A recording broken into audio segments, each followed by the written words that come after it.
নমস্কার। একটু আসতে দেরি হয়ে গেল, কারণ 46 নম্বর ওয়ার্ডটা আমাদের এত ছোট ওয়ার্ড যে মানে সময় পাওয়া যায়।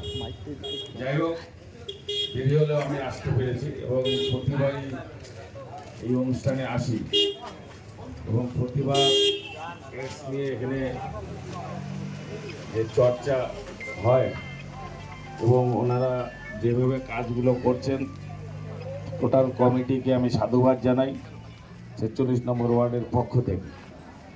এবং তার সাথে সাথে ছোট বাচ্চাদের যে আর্ট কম্পিটিশন, এবং এই আর্ট কম্পিটিশন করাকেও আমি সাধুবাদ জানাই। এই জন্য আজকাল ছোট ছোট বাচ্চারা যেভাবে মোবাইলের পিছনে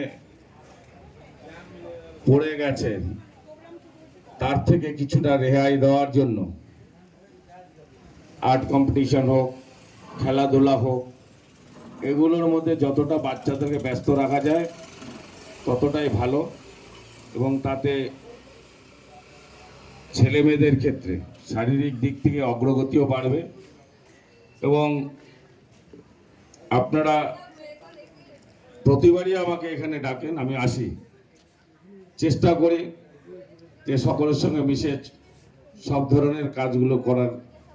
তো আমরা চাই সকলে মিলেমিশে এই কাজগুলো করতে, যাতে আগামী দিনের প্রজন্ম আমাদের এই কাজকে দেখে তারা অনুপ্রেরিত হোক এবং আমাদের সমাজটাকে তৈরি করার একটা সুযোগ হোক।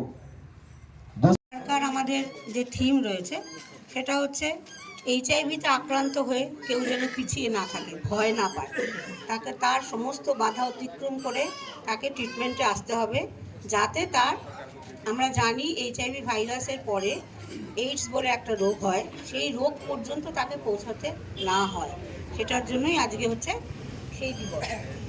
তো আজকে আমাদের প্রোগ্রামের মধ্যে রয়েছে হলো আর্ট কম্পিটিশন আছে বাচ্চাদের, আর হচ্ছে কিছু নিউট্রিশন সাপোর্ট আমরা দেব, যেহেতু বিশ্ব এইডস দিবস যাদের জন্য করা, তাদেরকে শুধু একটা স্টল করে একটা প্রচার করলে হয় না, তাদের জাস্ট কয়েকদিনের খাবার আমরা হয়তো ব্যবস্থা করতে পেরেছি, ছোট্ট নিউট্রিশন সাপোর্ট আজকে দেব।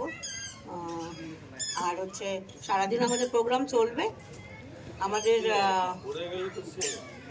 আমাদের প্রজেক্টের যিনি ডিরেক্টর উনি এসছেন কলকাতা থেকে, আমি বলবো ওনাকেও দুটো কথা বলার জন্য।